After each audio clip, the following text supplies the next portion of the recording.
Welcome everyone to the free preview of Reverse Engineered Crime Scene Investigation with my friend David Hawkins. David, lovely to see you.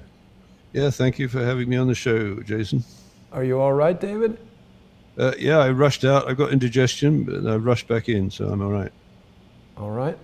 Uh, I did not detect the usual spring in your verbal step there, so I just wanted to make sure Oh, that everything was okay. yeah. And No, I'm a master of disguises. I see that. So, uh, David, you've been going down this very interesting track of research, of course, pertaining to this federal bridge that you've brought to our attention many times. What did you want to talk about specifically today? Well, with this focus on reverse crime scene investigation, engineering, if you will, there are a number of events that always throw out some anomalies for people like me, and I hope eventually a whole bunch of people who listen to your show, Jason, which really scream for some kind of explanation. Hmm. So the schematic that I'm seeing on my screen that you put up, and we discussed earlier this morning, Right. it has some really intriguing anomalies implicit in what has been displayed. And one is that it appears that you have duplicated the image of the plane, which I believe was a Boeing 777 extended range aircraft that was flying as MH370, and you put the same image above on the right for the events associated with the mass casualty of MH17, which was allegedly shot out of the sky by a Buck missile supplied by the Russians. It, Obviously, it wasn't, but the intriguing thing is you're showing the same image. And of course, you and I have discussed this, and Phil McConnell, my colleague at Able Danger, and I went over this time and time again. He flew out to Kuala Lumpur, and collectively, we think that MH370 was never lost. It was skyjacked, if you will, through the technology associated with the patent pool devices controlled or in the custody of Boeing and its major shareholders.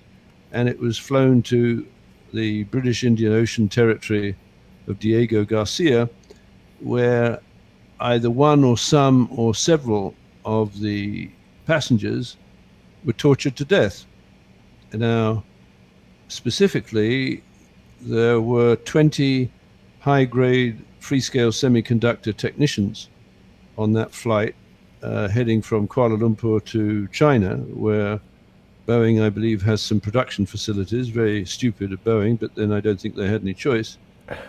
Now, those free-scale semiconductor people would have been profoundly familiar with some patented technologies of free-scale, which would include stealth technologies that can make a plane disappear, at least as far as radar is concerned, or maybe just through jamming the kind of communications that would pick up a signal that would indicate where the particular plane was.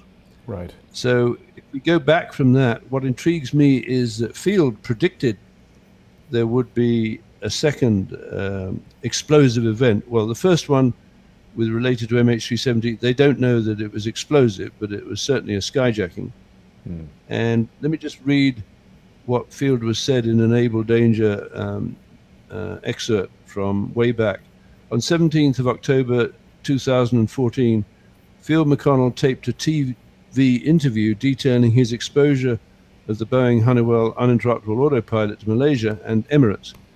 Emirates responded. Field had warned Malaysia on 29th of March 2014 that if they did not expose the BUAP ATI, I think that's automatic tranquilizer injection, where you basically inject a tranquilizing gas, and of course it could be a fatal toxic gas, into the cockpit and the passenger cabin, they should expect a second explosive event no later than 1900 at 7 o'clock on the 17th of July 2014. And Wow. Field writes, bingo, MH17 was zapped at 1735. That's what, 25, an hour and 25 minutes before the weird deadline that Field set. Yeah, that's 7/17/14. remarkably MH3 precise. said, da, da, da. So now my question to your listeners, because that's what reverse engineering is all about, and it should be great fun, for any would-be sleuths. How did Field know that there would be an explosive event on the day that actually MH17 was shot down by an alleged Buck missile? How did he? Well, that's what reverse engineering is about, right? And I should remind people while we're doing this, David, that to tune into the full episode, this of course is a free preview of reverse engineered crime scene investigations here on YouTube and on Periscope and Facebook and DLive. But if people want to watch the entire episode, they can become sponsors of either David's channel or Crowdsource the Truth. David is on Patreon at patreon.com/reverse-CSI-storyboards, and you can enjoy full episodes of reverse engineered crime scene investigation by sponsoring either David or by sponsoring Crowdsource the Truth, going to patreon.com/crowdsource the truth. Either of those sponsorships for as little as $1 per month will get you access to these videos. So David, what do you think? How did Field know? Well, so as I said, that's what reverse engineering is about. And for example, there are a number of anomalous elements in these great crimes. You know, when little John Benet Ramsey, the ransom note, it's signed off victory !SBTC. And these people, and I think there were 3 of them, or at least 3 of them, had just tortured a 6-year-old girl to death by sodomizing her, tasering her, garroting her, and smashing her skull so it nearly came apart. And I question any Americans or anyone else who wants to study that particular crime, which of course is a cold case now. It's not cold case to, I think, that people who follow me, because I think we know who did it. But it's a very odd remark for any normal person to consider it a victory, brutalizing a child like that. So it's my belief that the parties who wrote that are psychopaths. Now, they may be psychopaths from birth or nurture, or maybe they become psychopaths because they've been administered psychotropic drugs under Christine Marcy, who's Field's sister's prisoner medical services program that she appears to have introduced in the 1980s. At the time of the murder, the torture killing of little John Benet Ramsey, Christine Marcy was the senior counsel for the detention and deportation program of the Immigration and Naturalization Service. And going back, that was 1996, going back to 1984 or 1985, what intrigues me about Field's sister is her ability to procure children through a database that she seems to have created with Eric Holder at the Department of Justice called the National Center for Missing and Exploited Children. Let's go over once again, David. How do we know that Christine Marcy created that? People always question these things, and I want to make sure we're very clear on where this information comes from. You know, we're not 100%, but and thank you for that, because I do tend to make occasional inferences, and without telling that it's an inference. But let me just give you the context of the 1984, 85, 86 activities of Christine Marcy. What we do know is that she and Eric Holder, former Attorney General, created the Department of Justice Asset Forfeiture Fund, from which she could steal, or you might put it more kindly, divert funds from the proceeds of confiscating Lamborghinis from people like you, on the basis that it doesn't appear as a talk show host, you can justify the purchase of a Lamborghini, right? I don't have the money. So you're swanning around in New York with your Lamborghini, and the feds or the Department of Justice look at you and say, Jason Goodman can't possibly be making that kind of money. Right. So we'll take the Lamborghini, and you can sue us, Jason. Right. Right? A lot of people say that. And of course, it'll be very unsmart of you to sue the government, right? Right.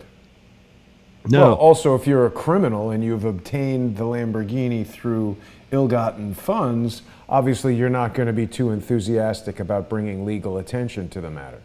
Or you might be saying to the people who confiscate, oh, you keep the Lamborghini, but let me move a truck with 10 tons of cocaine into New York tomorrow night. Or whatever. Right. So it gives them leverage to basically steal things from criminals who they know are not going to do anything about it. Right. And then may very well cooperate. And what and this brings the reverse engineering back from Field through to his sister. So in 1985, I think it was, Christine Marcy used, and this is not in dispute, funds from the Department of Justice Asset Forfeiture Fund to buy a Boeing 727 and create the world's biggest prisoner transportation network. Right. And in 1988, in December, she calls her brother, Field McConnell, and says, Field, if I have a problem with prisoners mutinying on my plane, what can I do about it? Now, what Field tells me is he told her, well, you droned the plane, you stupid woman. But I wasn't privy to that conversation. And it may very well be, and this comes back to psychopaths. I'm very interested now, as you know, in sibling psychopaths. Mm-hmm. And I'm reading a little bit of the literature. And it's very interesting because there might be one psychopath in a family who terrorizes the other siblings. I believe I know two psychopaths in one family, and they're terrorizing people over the internet. Well, there you go. So now I think Field would probably agree with me that his sister is a psychopath. Now, you can ask him, but he's got lots of information on the internet where he says the most dreadful things, I hope not just at my prompting, about his sister. And she hasn't crawled out of the woodwork to sue him for libel. Now, the first opportunity formally she would have had to sue him for libel is when he filed a lawsuit in the court of, federal court of North Dakota, I believe. I think it was on the 1st of May of 2007. And Why I had North Dakota? Prepared the, sorry, go ahead. Why North Dakota? Well, that's where he was living at the time. Ah. I think that's right. Anyway, so, and that's available. And what I had suggested to Field was he filed an action for wrongful death, the wrongful deaths associated with the use of communications technology on 911 that resulted in negligent, reckless, willful, or fraudulent use of that technology. And of the 100 people or so that were named, his sister appeared there in her role as the Small Business Administration Chief Operating Officer. Anyway, suffice to say, if Field's sister is flying the most dangerous men and women around the United States, starting at least in 1984 or 1985, amongst those people that she's flying would be a significant number, I presume, of psychopaths and pedophiles. David, is this the link to the wrongful death suit right here? Marine's wrongful death suit, Serco? Yes. Yeah. And, well, I think Field might have filed several. But just going back to Christine Marcy, and, you know, one always talks about motive, opportunity, and weapon in any crime. What I focus on, and I often fall away from people who like the kind of work I do, that I don't jump to motive too early in the analysis, because I think it's absolutely vital. If you're going to do an analysis, you better establish what the weapons are, and then go back up the food chain, if you will, to find out people who had custody of those weapons. That is to say, you don't need to own the gun that you shoot someone with, but if you're going to be convicted in any murder trial or whatever, you've got to be able to holding the gun, or you have custody of the gun, if you see what I mean. Right. And that's where this Federal Bridge Certification Authority gets really exciting, you know, per the schematic you're showing, because this is an extraordinary, it's like a chameleon. It changes over the years. So the one we historically showed was the 2001, but the one you showed and found made my jaw drop, because I think this was the 2013 manifestation of something that is really sinister, because down on the bottom right, you can see that there's two yellow blobs, right? And one is NLMOD, which is the Netherlands Ministry of Defense. And it was from the Netherlands, actually Amsterdam, where MH17 took off, flying along a route that had been previously flown by 10 flights of the same number until it got to the west of Ukraine at a waypoint and deviated and went over disputed territory. Whereas the other planes, the preceding 10 planes or whatever of that flight number, had gone south of Ukraine for obvious reasons, because Ukraine was disputed. And then below the NLMOD, Netherlands Ministry of Defense, you have the United Kingdom Ministry of Defense. Now, the United Kingdom Ministry of Defense is very interesting because they organize training of air traffic controllers in Kuala Lumpur by Serco in the 1996 period, when the Minister of Defense in the United Kingdom was one Nicholas Soames. And Nicholas Soames is a grandson of Winston Churchill. Well, he's Go ahead. Also the guy who you had, I believe I recognize that name from the Mendenhall baby article. Well, yes, and again, here I'm making inferences, but you can jump on me if you think I should justify it more. But there is this extraordinary article of 1979 by a Judy Mann in the Washington Post. Judy Mann is now dead. I think she was something of a feminist, but she's interviewing Christine Marcy. And she describes an extraordinary saga by Christine Marcy where she didn't want to show to her male colleagues that she was pregnant.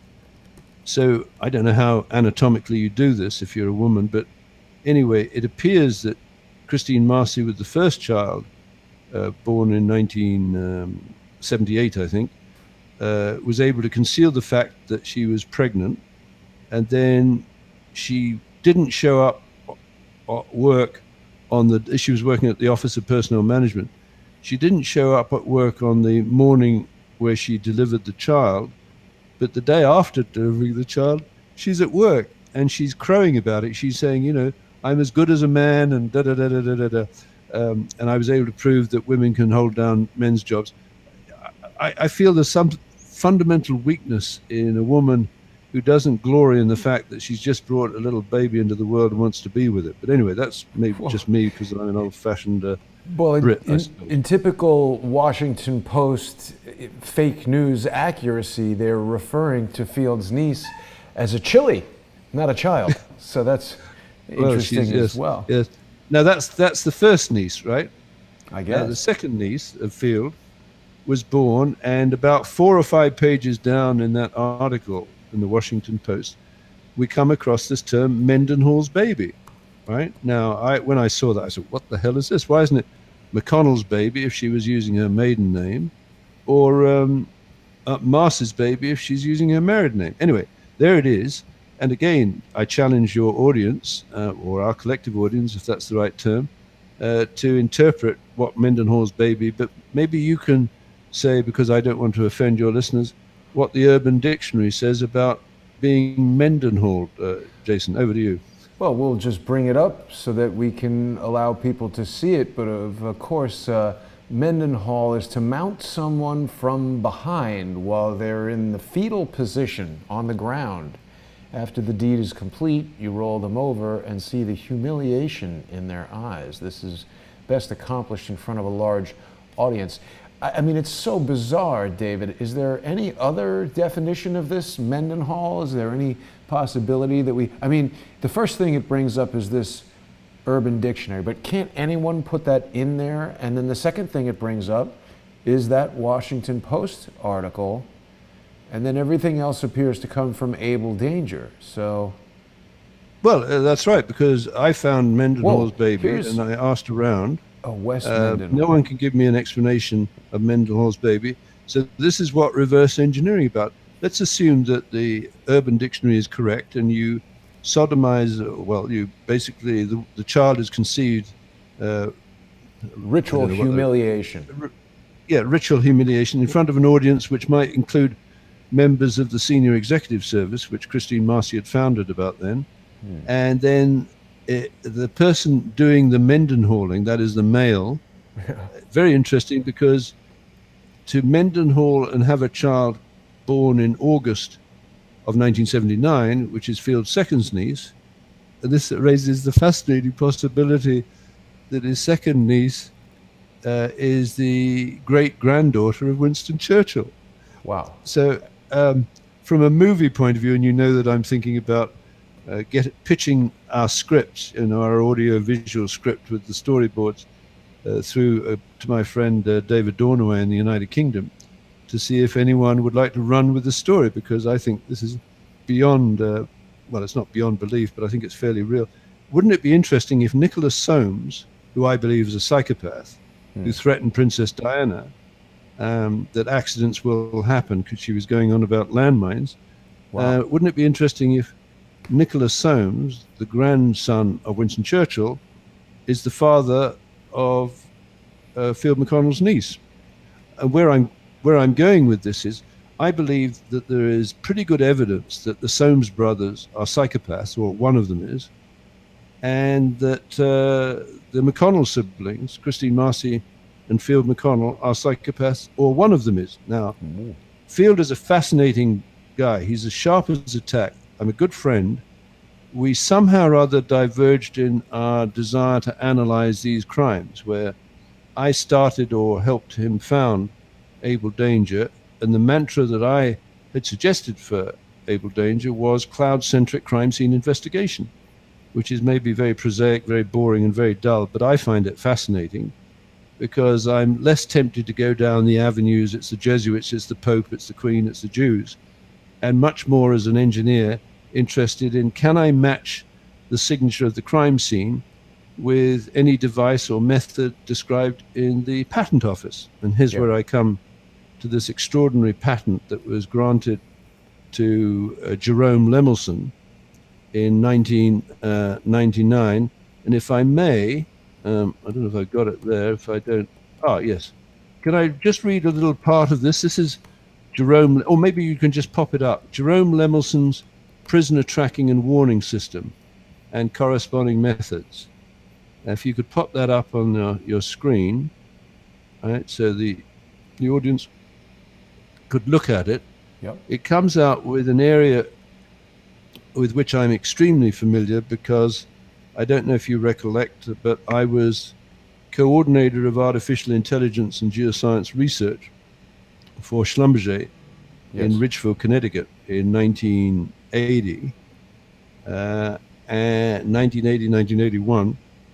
That was when artificial intelligence was all the vogue, all the papers were talking about it, etc. When I arrived there, I'd had a long career in the field and met a number of expert petrophysicists and geologists who could look at data and interpret it with great precision without using a computer. And it always mystified, the right word is intrigued me as to how they could do this and become and produce such accurate answers. I arrived in Ridgefield in Connecticut, and I was supposed to be doing a production engineering job.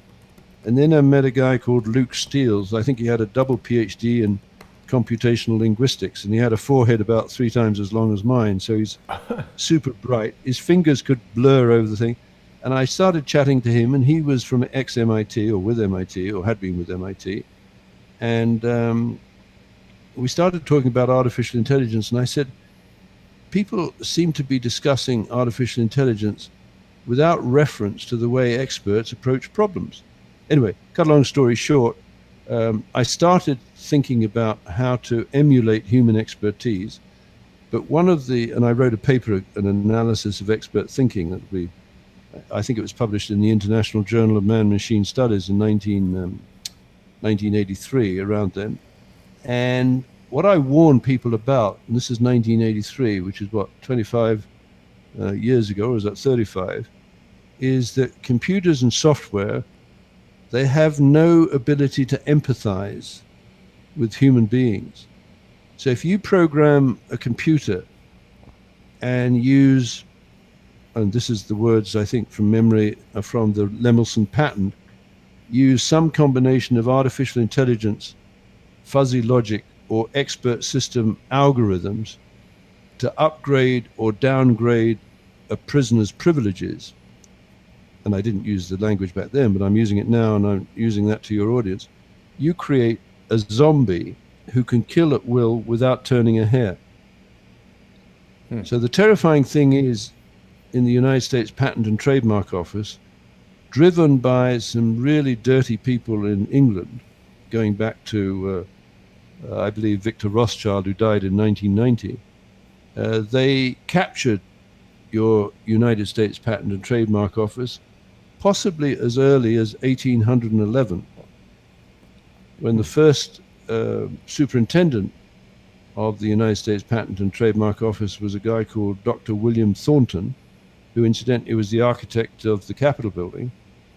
And he was approached, I think, by John Hall to patent a rifle. And Dr. Thornton told Hall, it's already been invented. However, if you add my name to the patent application, I'll issue you with the patent. So already you're Patent looking fraud. at, now, Dr. William Thornton was an Anglo-American. He came into the country as a Brit, and then after the War of Independence and the Revolution, I presume he became an American citizen. But very early on, the Brits either controlled or influenced the United States Patent Office. And fast forward to 1833 or 1836, there was a fire in Blodgett's Hotel and the U.S. Post Office, which at that time housed the United States Patent and Trademark Office. And all of the models and papers and so on associated with the American Patent Office were destroyed in that fire. Now, wouldn't it be interesting if the Brits had taken the first 10,000 patents from the United States Patent and Trademark Office and all the models and all the designs out of the building before they set fire to it, and taken them back to the United Kingdom to, if you will, turbocharge the Industrial Revolution? So fast backwards and forwards, let's say Christine Marcy and Field McConnell, with Field either an unwitting patsy, manipulated by the sister, somehow got it into his head that there would be an explosive event relating to MH17 several weeks or months before an explosive event blew MH17 out of the skies. And could we not interpret that as a warning to the Malaysian government? Don't mess with us, pay your money, join the climate change scam, pay your dues, launder some money for us, or we're going to blow a plane up carrying a number of your citizens. And I think of the 20 Freescale semiconductor people on that plane, there were either 8 Malays and 12 Chinese, or vice versa. Now, I think you know, or you probably guess, Jason, that whenever a company has high-value people that is moving around, you don't put 20 of them on the same plane. I'll tell you, David, even when I was doing productions with comparatively low budgets as far as anything that Freescale would be dealing with, they didn't want me traveling on the same plane with other people who were key in the production.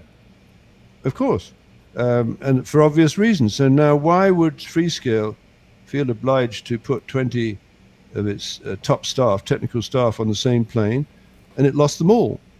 Now, very interestingly, and this comes back to the racketeering, influence and corrupt organization which appears to be procuring children to entrap, blackmail and extort what Rockefeller would have described as the world bankers and an intellectual elite.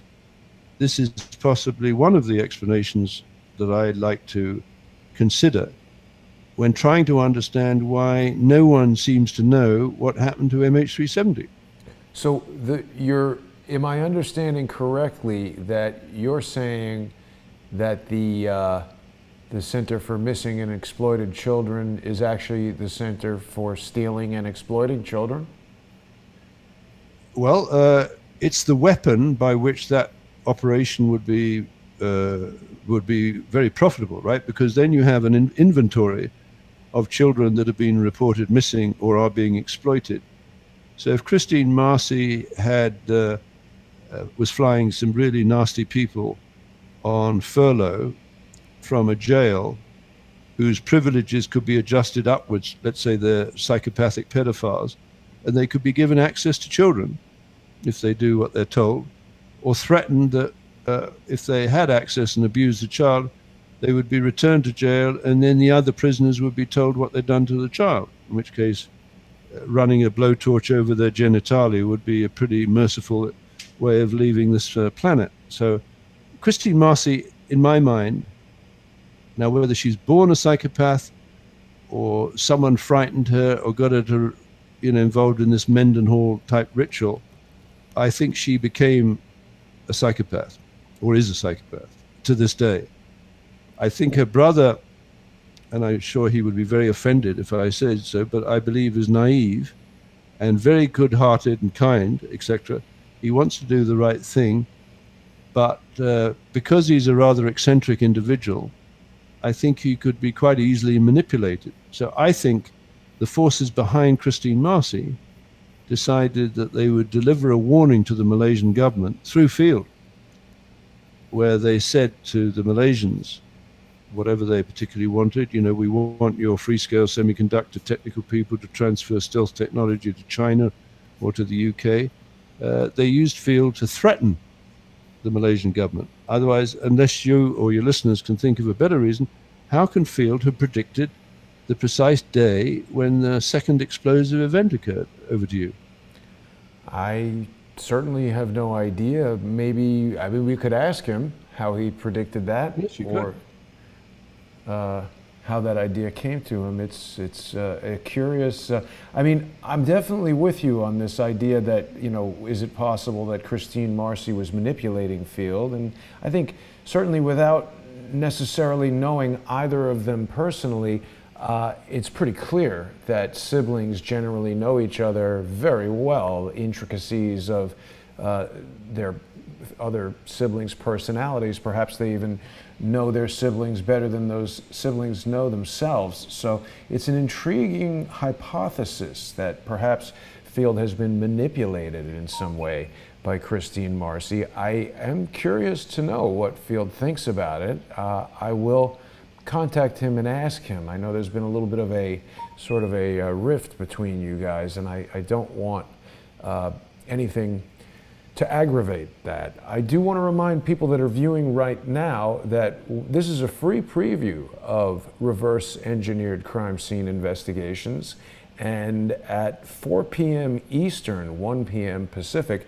we'll be resuming on Patreon, and sponsors of David's Patreon channel, which you can find at patreon.com/reverse-CSI-storyboards, can enjoy the full episode, and you can also become a sponsor of patreon.com/crowdsource the truth, and we'll be carrying on from 4 p.m. to 5 p.m., digging deeper into this question and this research. So do you have some sort of explanation or hypothesis how this federal bridge would be used to somehow convey this information to Field? It's another one of these scenarios that's a little bit difficult upon first blush for me to kind of wrap my mind around. Can you take us through that a little bit, Dave? Yeah, sure. So now, yes, you've got the schematic, and I love that schematic. We discussed it this morning, and I think it's very clever to show the same plane, one above the other, because that's consistent with the possibility that the first hull was laundered through Diego Garcia, flown perhaps remotely to Kuala Lumpur, where some living passengers got on, but down in the cargo hold were the dead bodies from MH370 that were tortured to death on the rendition center used by Christine Marcy on Diego Garcia, which has British police but an American military, and some fairly nasty people show up on that that island, which has got a moat around it, which makes it a very well defended signals and intelligence center on a global scale. So I think it's very interesting to look at the historical antecedents of this federal bridge, as it's called. And there we have to go back, I believe, to the 1840s or 50s, to the instrument room of the General Post Office, where all of the cable telegraph systems came in from around the empire. And the Brits controlled a big chunk of the planet. And of course, anyone who had fast communications to, I don't know, the price of wool in Australia, as opposed to the people who would receive a steamer that said the sheep are all dying because of lack of rain or that sort of thing, maybe 2 or 3 months after they were already dead. You could take a position on whatever the equivalent of the stock market was and get to be very wealthy. And N.M. Rothschild and Sons Limited, the investment bankers for Queen Elizabeth II and President Donald Trump and Serco, and for all I know, the Clinton Foundation, would be in a position to relay that privileged information to insiders and help make them very wealthy. But all of these things come at a price. But anyway, the name of the instrument room at the General Post Office in London, which would have been stuffed with patented devices, was the Imperial Brain. And the Imperial Brain of the cable telegraph gave way, I think, around 1899 to 1901, when Giuliano Marconi exhibited or demonstrated his wireless telegraph at Toynbee Hall in Whitechapel, which is right at the heart of the 5 canonical murders associated or attributed to Jack the Ripper. Fast forward through World War I, the Marconi wireless telegraph was absolutely fundamental to victory, because you could position your attacking ships to take out, well, the Germans in those days. And moving forward, the American military understood that they did not want the Brits to monopolize wireless telegraph. So they ended up doing a deal with a company called RCA, Radio Corporation of America, David Sarnoff, where they either confiscated or traded the Marconi wireless telegraph system. And the early days, RCA was known as the Radio Corporation of America's a radio patent monopoly company. It's funny that they would name themselves a monopoly company. Aren't monopolies in the United States illegal? Well, exactly. So I think David Sarnoff described it as a radio patent monopoly company, and then it got broken up in various ways, but it left a wholly owned subsidiary in London called RCAGB 1929, which was the year the King's Flight was formed by Prince of Wales, who would later become King Edward VIII, who would abdicate. But going fast forward, so RCAGB 1929 would be renamed in the 1980s Serco.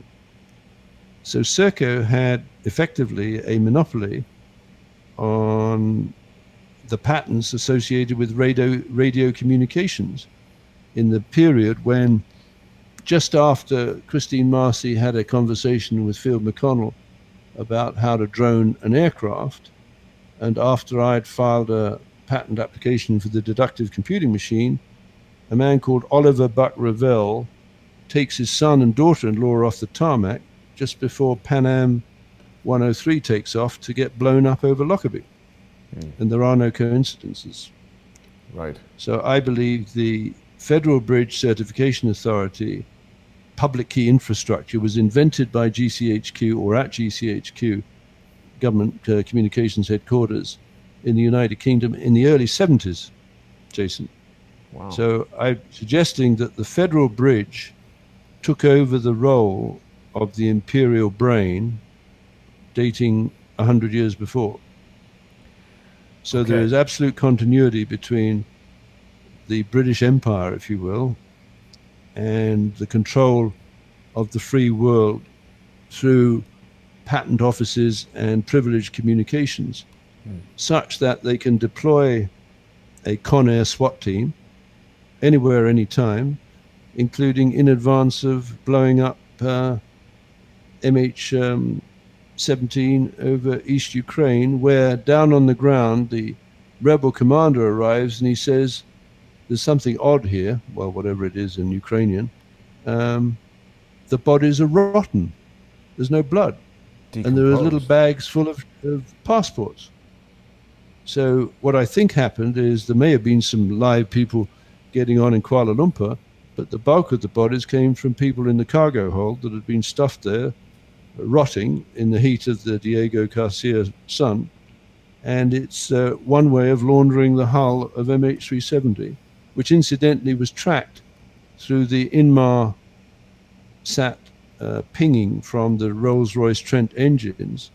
And Inmarsat makes, what is it called, a timing correction patent, where it can impute a little error, it might be a half a second or a tenth of a second, into the Federal Bridge communications, so that all of the good guys, the blue team, if you will, are stood down or the communications are jammed, while the red team, the bad guys, can guide the assets of, I don't know, Lockheed Martin, Northrop Grumman, Boeing, or Raytheon into target to take out either a high-value target or stage a mass casualty event where they're betting on the body count. Over to you.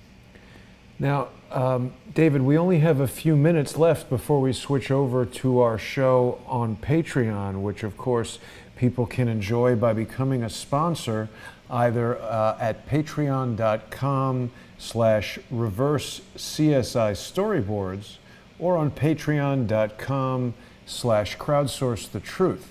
And before we switch over to the exclusive live stream for Patreon sponsors only, I wanted to ask you about this article that I'm seeing right here in the Daily Star. Now, I've never heard of the Daily Star, and there is a possibility that it could be publishing fake news, but they have this article here which is saying that bodies inside the missing MH370 plane are perfectly preserved on the ocean bed.